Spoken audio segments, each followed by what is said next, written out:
할렐루야. 자, 우리 옆에 분 뒤에 분 인사하겠습니다. 주를 위해 살아갑시다.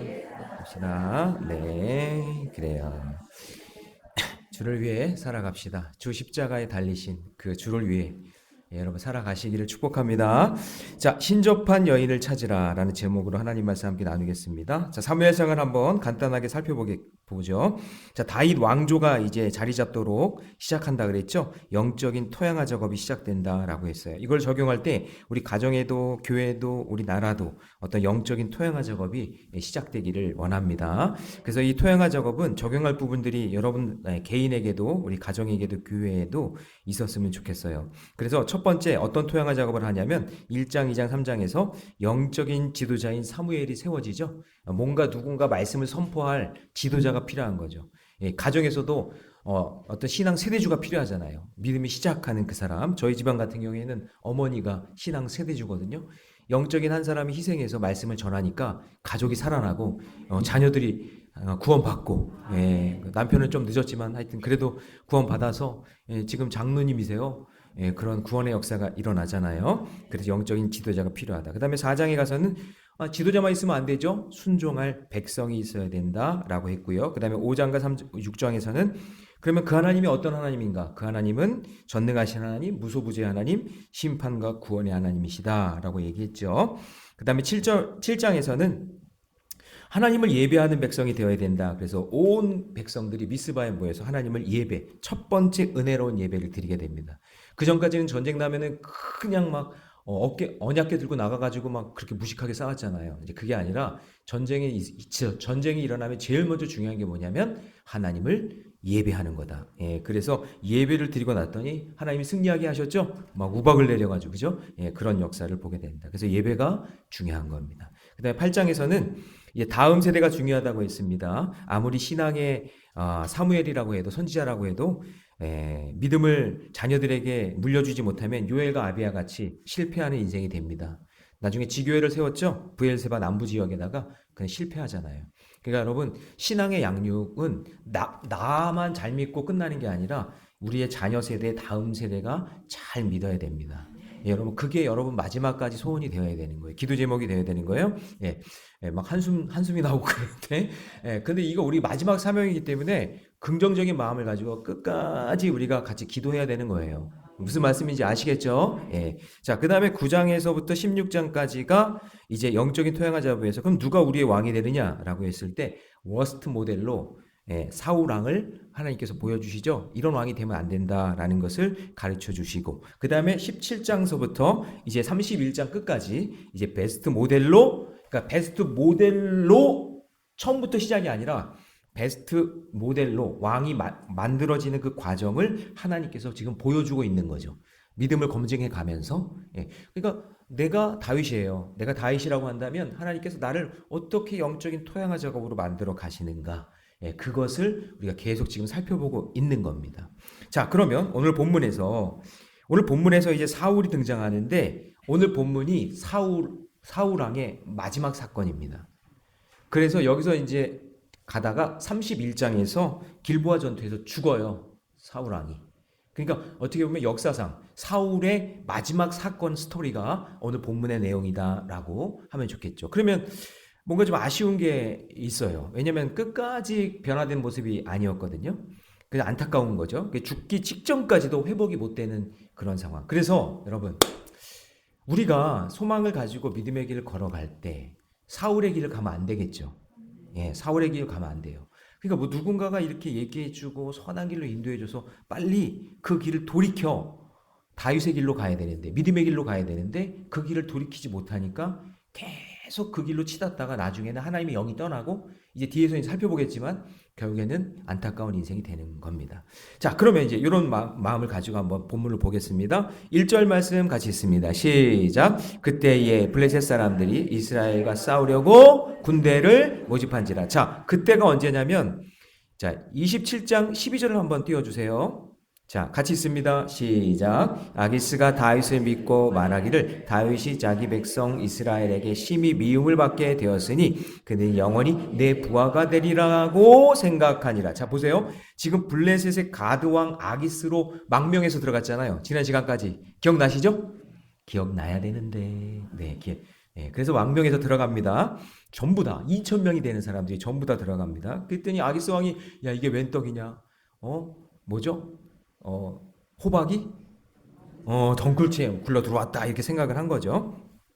그래가지고 다윗이 순종적으로 열심히 하니까 이제 시글락에서 살게 하면서 겉으로는 이스라엘을 공격하는 척하면서 실상은 어떻게 하냐면 저 남부 지역에 있는 아말렉을 공격하면서 하나님이 기뻐하시는 일을 감당해요. 그러니까 지금 약간 좀 불안한 상태인 거예요. 그러니까 아기스 왕에게는 블레셋의 아기스 왕에게는 우리가 이스라엘 공격하고 왔습니다. 그렇게 다윗이 이야기하지만 사실은 다윗은 그런 게 아니라 아멜렉을 치면서 남부 쪽을 이렇게 확장하고 있었단 말이죠. 어떻게 보면 거짓된 보고를 하고 있었던 거예요. 자, 그러자 아기스 왕은 다윗과 함께 이제 이스라엘을 끝낼 수 있겠다라는 생각을 한 거죠. 저 다윗이 왜 이렇게 순종적이지? 내 말을 잘 듣네. 야, 이제 다윗 왕까지 얻었고 600명의 정예 군사와 이제 2000명의 백성들을 얻었으니까 이제 이스라엘 백성을 끝장내자 해서 전면전을 준비합니다. 이 전면전을 준비하는 내용이에요. 그래서 여러분 여기 보면은 아기스가 1절을 다시 보시면 아기스가 다윗에게 마음을 떠보는 거예요. 아기스가 다윗에게 이르되 너는 발키할라 너와 내 사람들이 나와 함께 나가서 군대에 뭐하자? 참가하자. 야 우리 전쟁 한번 치러보자 이렇게 얘기한 거죠. 그러니까 이스라엘과의 전투에서 너 다윗 너도 나가고 그 600명의 군사도 나가고 그래서 우리 다 같이 한번 싸워보자. 그러니까 다윗 입장에서는 동족과 싸워야 되잖아요. 그러니까 이게 난감한 상황이 된 거예요. 그러니까 제가 지난 시간에 생각이 앞서면 안 된다 그랬잖아요. 말씀에 묶여 있어야지. 생각에 묶여 있으면 이렇게 되는 거고 말씀에 묶이지 않았던 다윗의 이제 어려운 상황이 이제 펼쳐지게 되는 거죠. 자, 그러니까 지금까지는 잘 속여왔다고 생각했는데 아기스와 함께 나가면 이제 다 들통나는 거죠. 어느 편에도 하여튼 서야 되니까. 그래서 다윗이 뭐라고 얘기하냐면 이게 다윗이 참 지혜롭긴 한 건데요. 자, 2절 말씀 같이 있습니다. 시작. 다윗이 아기스에게 이르되 그러면 당신의 종이 행할 바를 자, 여러분 좀 애매모호하게 얘기하죠. 당신의 종이 행할 바를 아시리이다. 나가겠다는 거야, 말겠다는 거야, 싸우겠다는 거야, 말겠다는 거야, 우리 편이라는 거야, 이스라엘 편이라는 거야, 잘 모르겠지만 이게 뭐냐면 아기스 왕 입장에서는 순종하겠다는 소리로 들리는 거죠. 순종하겠다. 당신의 종이 행할 바를 아시리이다. 내가 당신의 종인데 당신이 원하는 대로 내가 할 겁니다. 이런 의미가 있는 거잖아요. 자, 그런데 여러분 그 말 속에는 또 다윗이 나중에 생각해 보니 어떻게 제가 동족을 칠 수 있습니까? 라는 말로 언제든지 바꿔 말할 수 있는 상황을 이게 되게 하려고 약간은 좀 이렇게 중립적인 이야기로 대답을 한 거란 말이죠. 자, 그런데 아기스는 이 말을 자기 명령에 순종하겠다는 말로 듣고 뭐라고 얘기하냐면 자, 파란 글씨만 시작. 내가 너를 영원히 내 머리 지키는 자를 삼으리라. 다윗이요, 당신의 종이 할 바를 내가 당신의 종입니다. 이거에 이제 꽂힌 거예요. 그러니까 야, 너는 이제 나와 함께하면서 내 머리를 지키는 자, 넌 바로 내 다음이야. 막 그러면서 다윗을 막 지켜 세우는 거죠. 자, 지금 다윗이 이렇게 난처한 상황에 빠진 원인은 바로 사실은 사울 때문이잖아요. 다윗이 사울 편에 있었으면 사실은 사울이 다윗을 진짜 자기 편으로 만들었으면요, 아마 그 시너지가 엄청 났을 거예요. 나라를 더 영토도 넓히고 뭐 전쟁에 나가면 무조건 이기고 다윗이 나가면 무조건 이겼으니까 일찌감치 블레셋 끝냈을 수도 있어요. 이건 결과적으로는 아니지만 근데 자기 편인 다윗을 적으로 만들어서 다윗이 동족과 싸울 수 없어서 사울이 피해 블레셋도 들어가게 된 거잖아요. 그러니까 이게 사실은 사울 왕이 다 이렇게 만들어 놓은 상황이 된 거죠. 그러니까 다윗이 블레셋 쪽에 있으니까 블레셋이 강해져서 이스라엘을 공격하는 이런 상황이 된 거예요. 그러니까 지금 힘의 균형과 영적인 상황이 다윗의 영향력 아래에 있기 때문에 그동안 다윗이 이스라엘에 있었기에 사실 블레셋이 못 쳐들어온 건데 그 다윗이 지금 블레셋과 한편이 됐으니 그러니까 이제 역전이 되어서 이스라엘을 공격당하는 상황이 된 거죠. 자, 여러분, 이 사탄 마귀 이 귀신은요, 이게 더러운 존재지 무서운 존재가 아니거든요. 더러운 존재지 무서운 존재가 아니에요. 잘 보세요. 왜 더럽냐면요, 외부의 적이 아니라 우리 안에서 갈등하게 만들어서 우리끼리 싸우게 만들어요. 잘 보세요. 지금 사울과 다윗은 한 편이에요. 동족이잖아요, 이스라엘. 게다가 장인이잖아요, 사울이. 다윗은 사위고. 그럼 가족이에요. 한 공동체란 말이에요. 이걸 잃어버리면 안 돼요. 한 공동체. 그런데 한 공동체 안에 있는데, 근데 거기서 마귀가 역사하는 거예요. 내가 생각이 다르다고, 뭐 이념이 다르다고 막 하면서 서로 막 비난하고 흉보고 욕하는 이런 상황이 만들어내는 거예요. 그런데 사울이 다윗을 적으로 만들고 다윗이 블레셋으로 도망치고 도리어 블레셋의 공격을 받게 되는 거예요. 그래서 여러분, 가정에서도 남편을 싸워서 이기려고 하지 마세요. 아멘. 좀 해보세요. 불쌍한 남편. 네. 살림하면서 뭐 자녀 양육하면서 힘들고 어려운 거 다 알잖아요. 영적 전쟁하는 거. 또 남편은 또 직장에서 얼마나 영적 전쟁을 해요. 그리고 남편들도 아내랑 싸워서 이기려고 하지 마세요. 남편들은 아멘을 안 해요. 왜 또? 그러니까 직장에서 생업을 통해서 싸워서 이겨나가는 그런 아주 영적인 전쟁을 상하는데 왜 가정 안에서 한 편인데 왜 싸우냔 말이죠. 한 편인데. 근데 가정 안에서 한 편인데 싸우고 있으니 아내는 남편을 이기려고 하고 남편은 아내를 이기려고 하고 부모는 자식을 이기려고 그러고 자식은 부모를 이기려고 하니 그 가정에 불화하는 거죠. 그럼 누가 제일 좋아할까요? 마귀가 제일 좋아해요. 마귀는 신난 거예요. 그 싸운다 막 이야 할렐루야는 안 하겠다. 막 그러면서 막 난리 치는 거예요. 여러분 제발 밖에서 사용할 에너지를 집에 와서 교회 와서 사용하지 마세요. 아니 밖에서 여러분 영적 싸움하기도 힘든데 왜 교회까지 와가지고 이렇게 스트레스 받고 힘들게 그냥 살아가세요. 그냥 웃으면서 넘어가고 하나님의 계획과 뜻을 의지하면서 기도하면서 살아가야죠. 여러분 밖에서 싸워 이겨야 하는데 왜 밖에서 싸우지 못하고 꼭 안에서 싸우는 사람들 보면 맨날 밖에서 터져가지고 와가지고는 안에서 싸우는 거예요. 밖에서는 아무것도 못하면서 교회 와가지고는 그렇게 막 대드는 거예요. 싸우겠다고. 다 그런 건 아니지만 그러니까 집에 와서 교회 와서 여러분 괜한 사람에게 상처 주는 말, 괴롭히는 말 하지 마시고 잘 분별하면서 그러니까 교회 안에서 잘 균형을 잘 잡아가면서 믿음에게 걸어. 취향이 다 다르잖아요. 성격도 다 다르잖아요. 응? 여러분 저는 여러분들 앞에서 여러분들의 성격을 다 맞춰주는 것 같아 보여요? 여러분들이 저를 몰라서 그래요. 제가 얼마나 고집쟁인데요. 제가 얼마나 성격이 더럽고 까칠스럽고 그런데요. 저도 진짜 성령의 충만함으로 참고 견디고 은혜로 하면서 참아야 돼 막 이러면서 겉으로 티 안 나지만 그러는 거예요. 저도 제 스타일대로 제 성격대로 할 수 있어요. 근데 그렇게 안 하는 거예요. 왜요? 성령이 내 안에 있으니까. 성령이 내 안에서 균형을 잡는 거예요. 성령이 여기서 어떻게 해야 되는지 어떻게 말을 해야 되는지 성령이 내 안에서 말씀해 주시는 거예요. 그러니까 말씀에 붙잡혀 있어야 돼요. 그리고 기도를 의지하면 하나님을 의지해야 돼요. 그렇지 않으면 내가 하고 싶은 말 막 해요. 내가 하고 싶은 말 여기서는 아멘 안 해도 되고요. 예, 내가 하고 싶은 막 하면 안 되잖아요. 그죠? 그러니까 성령의 통제를 받고 하나님 말씀에 붙잡혀 살아야 된다라는 거예요. 그러니까 이스라엘은 점점 영적으로 무너지는 거예요. 3절을 볼까요? 같이 있습니다. 다 같이 시작. 사무엘이 죽었으므로 온 이스라엘이 그를 두고 슬피 울며 그의 고향 라마에 장사하였고 사울은 신접한 자와 박수를 그 땅에서 쫓아내었더라. 자, 여러분 이미 사무엘은 25장에서 죽었죠? 그런데 지금 또 언급하는 이유는 뭐예요? 사울이 죽었다는 걸 언급하는 이유는 사무엘이 끝났다 그 얘기예요. 그러니까 잘 보세요. 다윗도 블레셋으로 넘어갔죠? 자기 편이 하나도 없어. 이제 사무엘도 죽었어. 그리고 언제부턴가 아들도 요나단도 등장하지도 않아. 그러니까 하나님께 잘 보이려고 백성들에게 잘 보이려고 이제 궁여지책으로 신접한 자 박수를 쫓아내는 거예요.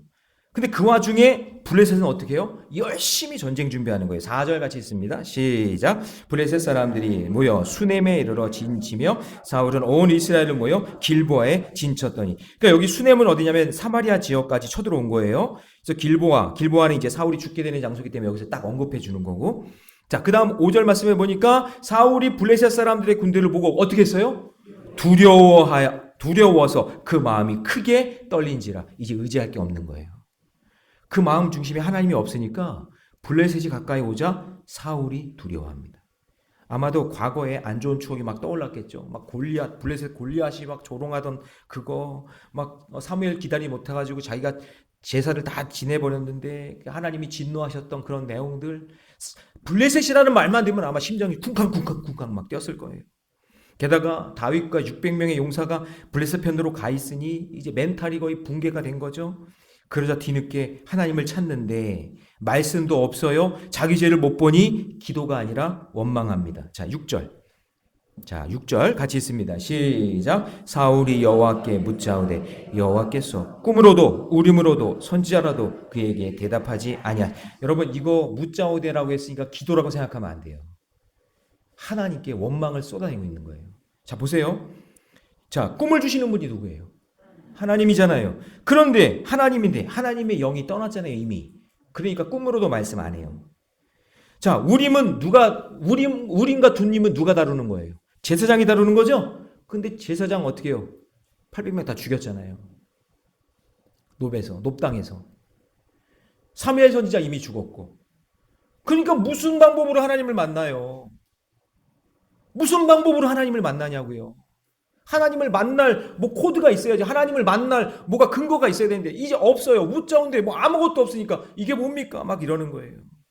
여러분, 우리가 여기서 알아야 될 게 신앙에는 시작과 과정과 결과가 있는데 사울의 시작은 정말 멋졌어요.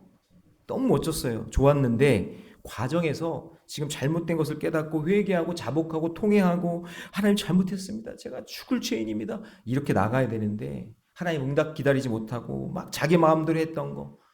여러분, 그래서 과정이 좋지 않는 결과만 바라보는 거. 이게요. 결국엔 과정이 망하니까 결과도 이런 결과가 지금 오고 있는 거예요.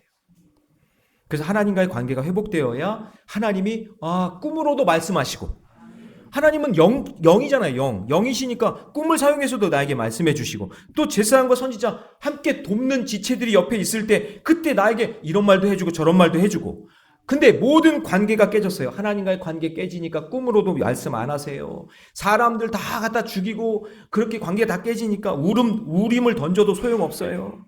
하나님을 만날 수 있는 방법이 없어진 거예요. 그러니까 하나님의 영이 떠나니까 꿈도 못 꿔죠. 높당에 있는 제사장 다 죽였죠. 그 다음에 사무엘 죽였죠. 다윗도 없으니 이제 망할 일만 남은 표현이 6절인 거예요. 자, 결국 자, 보세요. 아까 3절에서 신접한 여인과 박수 다 내쫓았다 그랬잖아요. 자, 그런데 7절 다시 봅니다. 지금 이 사울의 상태예요. 지금 다 같이 있습니다. 시작. 사울이 그의 신하들에게 이르되 나를 위하여 신접한 여인을 찾으라. 내가 그리로 가서 그에게 물으리라 하니 그의 신하들이 그에게 이르되 보소서 엔돌에 신접한 여인이 있나요?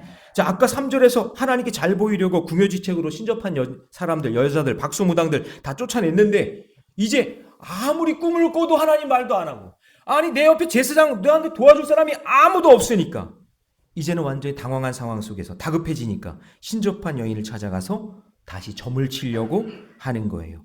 여러분, 영적인 치매가 온 거예요. 여러분, 점 치러 다니시면 안 돼요. 점은 빼야지. 점은 빼도 돼요. 그리고 저 보면 점 빼야 된다고 그러면 얘기 좀 하지 마세요. 제가 알아서 뺄 테니까. 어떻게 하겠어요. 하나님이 이렇게 만들어 주신 거를. 그러니까 점은 빼야지. 점 치러 다니면 돼요, 안 돼요? 안 되죠. 자, 15절 보세요. 심히 다급해졌어요. 같이 있습니다. 시작. 사무엘이 사울에게 이르되 내가 어찌하여 나를 불러 올려서 나를 성가시게 하느냐 하니 사울이 대답하되 나는. 지금 여러분 보세요. 15절에서는 심히 지금 다급한 상황이에요. 그러니까 여러분 이게 뭐냐면 말도 안 되는 짓을 하니까 나를 위하여 신접한 여인을 찾으라 그러죠. 다급한 상황이 되니까 어떻게 할 수가 없는 거예요. 영적으로도 막혔죠. 육적으로도 막혔죠. 관계도 다 막히니까 무당을 찾는 거예요. 여러분, 저는 봤어요. 그런 분들. 교회 다니는 분이 있고 직분자인데도 무당 찾아가더라고요. 보세요. 사울은 항상 이기적이 자기중심적이잖아요. 하나님이 없잖아요. 불리하면 적이고 유리하면 내 편이라고 삼고 자기 마음대로 살았죠. 그래서 결국에는 어떻게 되느냐? 다급해진 상황 속에서 하나님을 못 찾아요. 그런데 다윗을 볼까요? 자, 30장으로 한번 가서 30장 6절 말씀. 다윗이 다급해진 순간이 있었어요. 자, 한번 읽어봅니다. 다 같이 시작. 백성들이 자녀들 때문에 마음이 슬퍼서 다윗을 돌로 치자 하니 다윗이 급히 다급하였으나 그의 하나님 여호와를 힘입어 용기를 얻었더라. 할렐루야. 다급해진 상황은 같은데 해결 방법이 사울은 신접한 여인을 찾고 다윗은 하나님을 찾는 거예요. 그래서 우리도 다급한 상황 속에 있을 때 하나님 말고 다른 거 찾아가면 사울 되는 거고, 하나님께 엎드리면 다윗 되는 거예요. 그리고 참 안타까운 것이 이 사울 주변에 영적으로 깨어있는 사람이 하나도 없잖아요. 그러니까 엔돌 지역에 신접한 여인이 있다고 또 알려줘요. 예. 아니 옆에서 충고해줄 사람이 아무도 없어. 여러분 정말 내 주변에 한 명이라도 신앙적인 권면이나 일침을 할 수 있는 사람이 있는 게 복이에요. 복. 기분 나빠하지 말고. 여러분 혹시 오늘 여기 속장 인도자들 계실 텐데 속장 인도자가 말씀을 묵상하다가 나에게 어떤 말을 해줘. 권면을 해줄 수 있어요. 사랑하는 마음으로. 속장 인도자는 기본적으로 사랑하는 말, 진짜 그 사람을 위해서 해주는 말이어야 되겠죠. 그죠? 근데 그 말을 들었을 때 나를 위한 말이라면 아멘. 기분 나빠하지 말고 그걸 사랑으로 받아들일 수 있는 마음이 있어야 돼요. 마음이. 여러분 소그룹이 그런 곳이에요. 대예배 때는 일방적으로 말만 하니까 담임 목사가 여러분들과 소통이 잘 안 되잖아요. 그렇지만 소그룹은 소통을 할 수 있잖아요. 서로 이야기를 하면서 어떠한 것이 중요한지, 어떤 이야기를 있는지, 어떤 고민이 있는지 같이 이야기를 해줄 수 있는데 지금 사울은 아무 속해가 없어. 소그룹이 없는 거예요. 여기 왕이시여 우리가 하나님의 백성인데 점을 칠 수 있습니까? 어떻게 무당을 찾아갑니까? 하나님이 다스리는 이스라엘 백성입니다. 아니면 그냥 왕이시여 정신 차리세요. 그렇게 누가 얘기해 줘야 되잖아요. 근데 옆에서 그냥 다 아부만 떠는 거예요. 보소서 엔돌에 신접한 여인이 있나이다. 그러니까 함께 망해가는 거예요. 자, 그래서 8절 말씀이 있습니다. 다 같이 시작.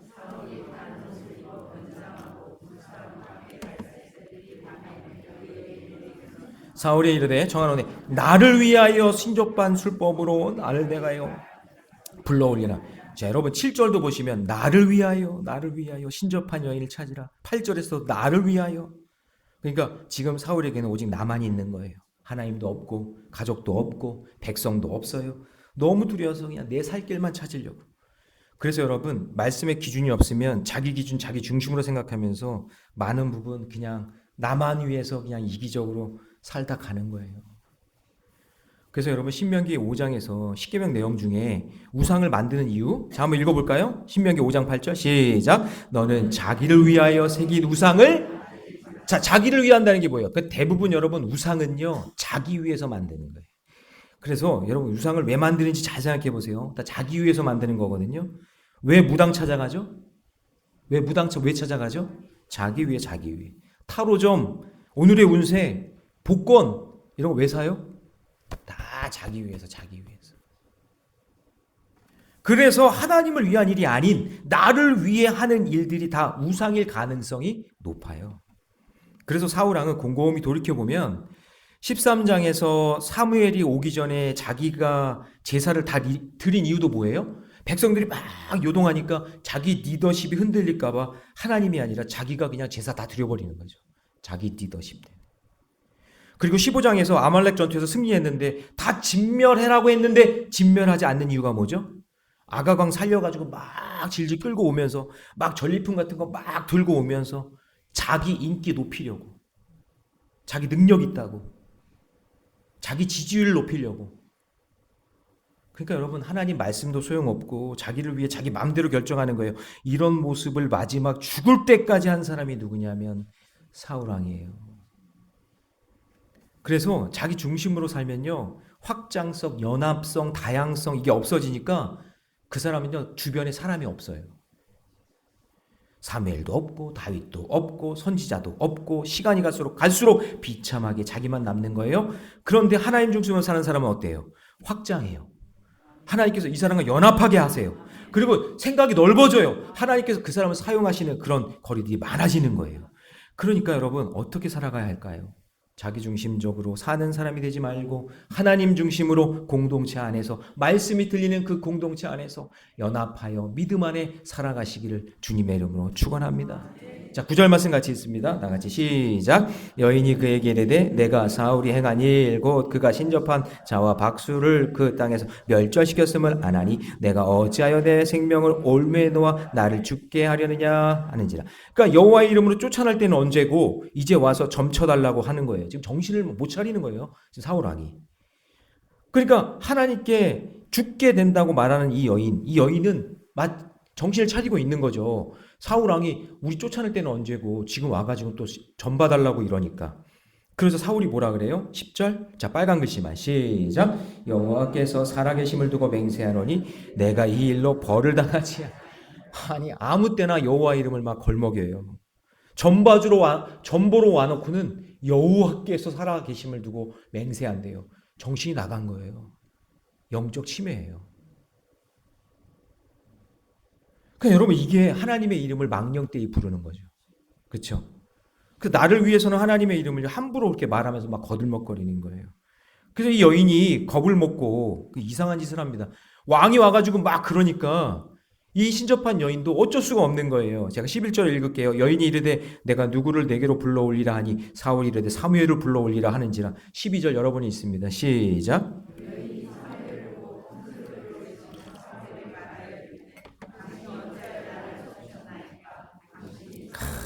자, 여러분 여기 보세요. 이 여인이요 정말 죽은 사무엘이 불러낸 게 아니라 연기하는 거예요. 지금 사울의 말에 겁을 내고 사무엘을 불러낸 것처럼 쇼를 하고 있어요. 여러분 13절을 보세요. 왕이 그에게 이르되 두려워하지 말라 내가 무엇을 보았느냐 하니 여인이 사울에게 이르되 내가 영이 땅에서 올라오는 것을 보았나이다 하는지라. 여러분 지금 사울이 본 거예요 안 본 거예요? 못 본 거잖아요. 못 본 거예요. 지금 정신이 나갔어요. 그러니까 14절 같이 있습니다. 시작. 사울이 그에게 이르되 그 모양이 어떠하냐 하니 그가 이르되 한 노인이 올라오는데 그가 겉옷을 입었나이다 하니라. 사울이 그가 사무엘인 줄을 알고 그의 얼굴을 땅에 대고 절하니. 이 여인은 사무엘이라고 얘기도 안 했는데 그렇게 올라온다고 얘기하니까 사무엘 선지자요 하면서 땅에 얼굴을 대고 절하고 있는 거예요. 보이는 것이 아무것도 없는데 이 신접한 여인이 뭔가 땅에서 올라온다고 하니까 그게 뭔지는 모르겠지만 그 말에 현혹되어서 사무엘인 줄 알고 땅에 엎드려 절을 합니다. 여러분 이 본문을 잘 보셔야 돼요. 이걸 잘못 이해하면 이 신접한 여인이 죽은 자를 살려낼 수 있다. 죽은 자를 살려냈네. 요 본문만 딱 떼서 보면. 그래서 여러분 이렇게 한 장 한 장씩 묵상하면서 나가는 게 중요한 이유가 여러분들이 이 본문을 언제 또 만나겠어요. 이 본문만 딱 떼서 보면 마치 신접한 여자가 죽은 사무엘을 불러낸 것 같은 그런 내용이 된단 말이에요. 죽은 사무엘이 나타난 것이 아니라 이 신접한 여인의 말만 들은 거죠. 지금 뭐가 보이냐? 땅에서 뭐가 올라오네요. 어떻게 생겼냐? 겉옷을 입은 할아버지 모습인데요. 아이고 그럼 사무엘 선지자구나. 왔구나. 이러는 거예요. 무당이 불러내는 것처럼 왔구나. 왔어. 그러니까 여러분 지금 사울의 상황은 영혼육이 심각한 상황인 거예요. 지푸라기라도 붙잡고 싶은데 땅에서 뭐가 올라온다고 하니까 그게 사무엘이라고 단정을 짓는 거죠. 그러니까 여러분 보이는 것은 아무것도 없는데 이 신접한 여인이 뭔가 땅에서 올라온다고 하니까 그 말에 현혹돼서 엎드려 절을 합니다. 여러분 이 본문 속에서 우리가 꼭 기억해야 될 게 뭐냐면 여러분 영적으로 흔들리잖아요. 하나님 말씀 들리지 않고 공동체 있기 싫고 사람이 미워지고 여러분 지금 내 상태를 잘 점검해 보셔야 돼요. 잘 점검해 보셔야 돼요. 여러분 이런 상황에 대해서 예수님이 뭐라고 말씀하셨냐면 누가복음 16장에 보면 예수님께서 부자와 거지 나사로에 대해서 비유하면서 부자는 평생 자기만 알고 살았잖아요. 자기만 알고 살았죠. 누구처럼? 사울처럼. 그죠? 그러다 지옥 갔잖아요. 그런데 거지는 부잣집 앞에서 구걸하며 살았는데 천국에 가요. 그러자 부자가 천국에 간 상태에서 이렇게 얘기합니다. 지옥에 간 상태에서 이렇게 얘기합니다. 같이 한번 읽어볼까요? 시작. 이르되 그러면 아버지여 구하노니 나사로를 내 아버지 집에 보내소서. 그러니까 지금 자기가 지옥에서 너무 고통스러우니까 아브라함 품에 안겨있는 그 거지 나사로에게 저 나사로를 우리 집에 좀 아버지 집에 좀 보내달라고. 그 이유가 뭐냐? 28절 다 같이 시작. 내 형제 다섯이 있으니 그들에게 증언하여 하여 그들로 이 고통받는 곳에 오지 않게 하소서. 죽은 나사로에게 자기 집에 가서 형제들에게 당신의 형제가 있는데 근데 그렇게 살다가 지옥 가니까 나처럼 지옥 가게 되지 말라고, 나처럼 지옥 오면 안 된다고, 자기만 알고 그렇게 이기적으로 욕심 부리며 살다가 그렇게 지옥 가면 안 된다고 그렇게 말 좀 해달라는 거예요. 그랬더니 아브라함이 뭐라 그래요? 자, 같이 읽습니다. 29절 시작. 아브라함이 이르되 그들에게 모세와 선지자들이 있으니 그들에게. 자, 여러분 잘 보세요. 모세와 선지자들이 간다는 얘기가 아니에요. 모세는 뭐냐면 모세 오경, 창세기, 출애굽기, 레위기, 민수기, 신명기를 이야기하고, 선지자들은 뭐냐면 선지자들이 쓴 글을 이야기하는 거죠. 말씀이죠. 그래서 그 말씀이 있으니 그들에게 뭐한다? 들을지니라. 하나님의 말씀을 통해서 깨달아야 된다라는 거죠. 여기서 모세 선지자들을 잘 이해하셔야 됩니다. 죽은 나사로가 갑자기 살아나가지고는 홀령이 돼가지고는 내가 왔다. 네 형제 중에 그 사람 지옥에서 지금 죽어가고 있는데 정신 똑바로 차려라. 뿅 하고 사라지고, 이게 아니란 얘기예요.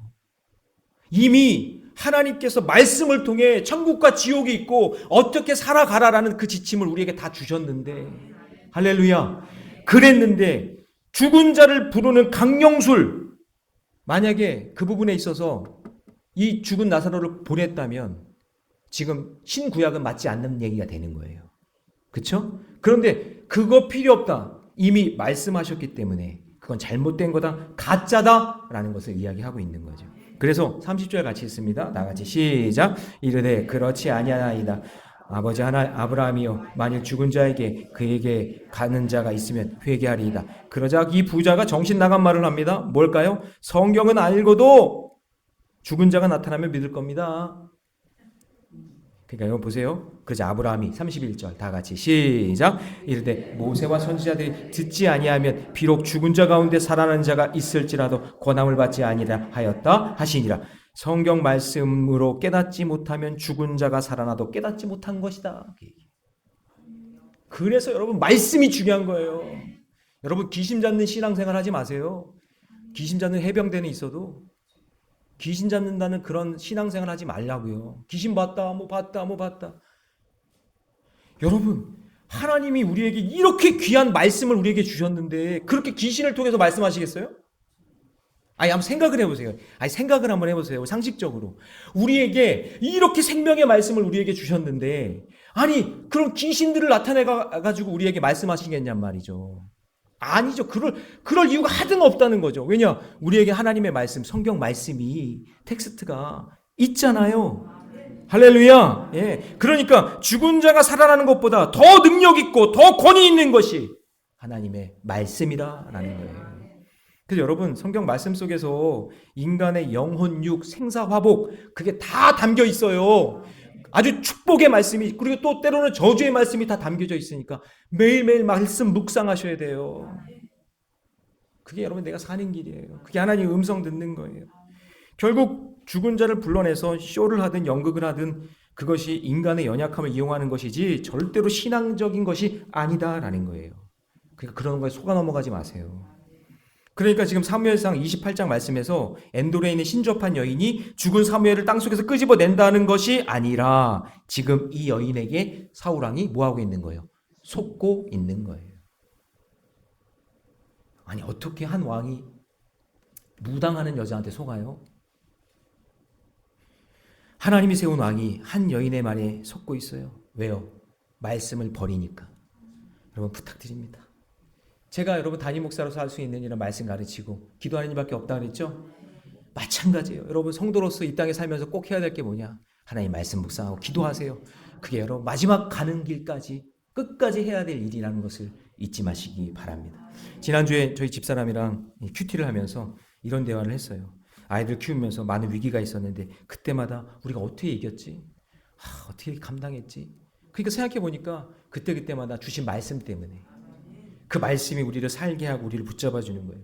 저는 청빙하면서 준비하면서 청빙 과정 속에 스토리가 굉장히 많은데 그거 다 얘기할 수는 없고, 제가 이제 내가 가야 될 것은 하나님이 보내주실 것이다 라는 마음의 결정을 하고 기도할 때 하나님께 주신 말씀이 뭐냐면 창세기 49장 22절, 요셉은 무성한 가지 곧 샘 곁에 무성한 가지라 그 가지가 담을 넘었도다.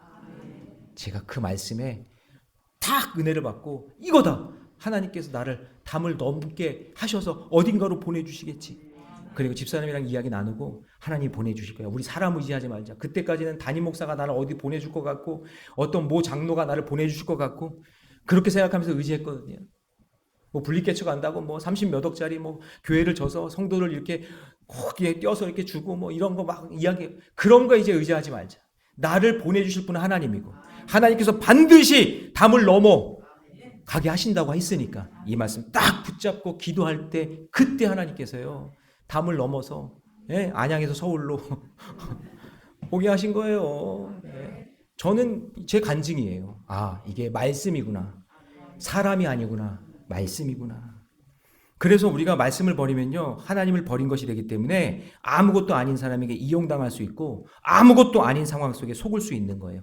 그러므로 나를 위하여 나를 믿고 살지 말고, 여러분 탁월하고 능력 있는 거 다 알거든요. 그래도 나 믿지 마세요. 그리고 나에게 속지 마세요. 사람에게 속지 말고 하나님을 위하여 하나님의 말씀을 믿고 믿음의 길 걸어가시기 바랍니다. 그래서 우리는 이것을 위해 한평생 비가 오나 눈이 오나 말씀 묵상, 기도 생활 이거 정말 꾸준히 해야 되고요. 여러분 인간은 하나님 말씀과 기도 외에는 다른 가능성이 없기 때문에 그래요.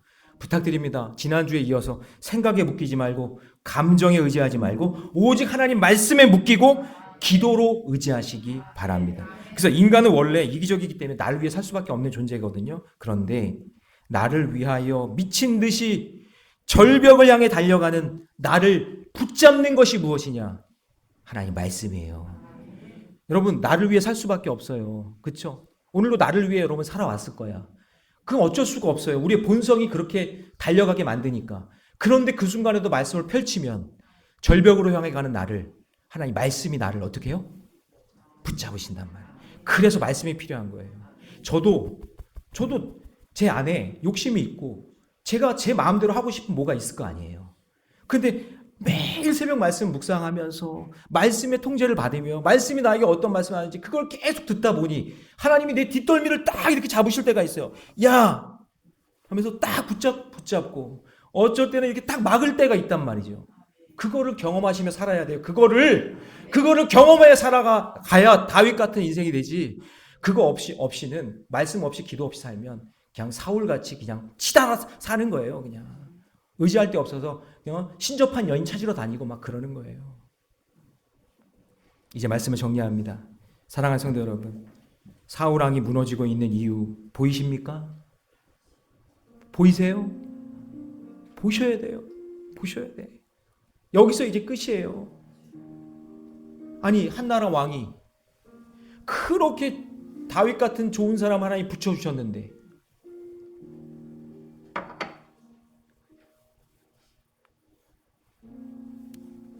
그거 깨닫지도 못하고 그렇게 옆에서 외쳐주는 다윗, 요나단 그렇게 이야기해주는 그런 사람, 사무엘 선지자가 얼마나 말을 많이 해줬어요.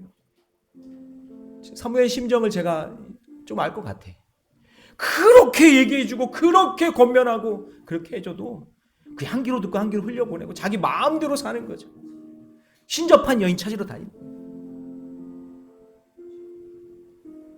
그게 결국 여기까지 오는 거예요. 망하고 있는 상황 앞에서 하나님 말씀에 묶이지 않고 기도를 하나님 의지하지 않으면 나도 사울밖에 될 수 없겠구나 이런 생각이 드는 거죠. 그래서 여러분 말씀보다 사람의 눈을 두려워하고 기도보다 자신의 계산을 앞세울 때 가장 굳건해야 할 왕의 자리가 가장 빈약한 신접한 여인 앞에서 무릎 꿇는 그런 모습이 돼버리고 만다는 거죠. 오늘 우리는 사울이 아니라 어떤 흔들림 앞에서도 신접한 여인 앞에 아니라 하나님 앞에, 하나님 말씀 앞에 굳게 서기를 부탁을 드립니다. 모래내 교회 다른 건 모르겠어요. 제가 늘 얘기하지만 복음이 말씀이잖아요. 예, 여러분 하나님의 아들 예수 그리스도의 복음의 시작이라 저는 이게요 말씀의 시작이라고 생각이 들거든요. 말씀이 가는 곳마다 살아나는 역사가 일어날 줄 믿습니다. 여러분이 말씀에 굳게 서서 믿음의 사람 되시기를 주님의 이름으로 축원합니다. 그러니까 속회에서 말씀 버리면 안 돼요. 속회에서 밥만 먹고 가면 안 돼요. 출석만 부르고 헌금만 하고 그냥 성경 몇 장 읽었어 이것만 체크하고 그러면 안 돼요. 꼭 예배 드리고 말씀 읽고 말씀을 나누는 그런 속회들이 되시기를 주님의 이름으로 축복합니다.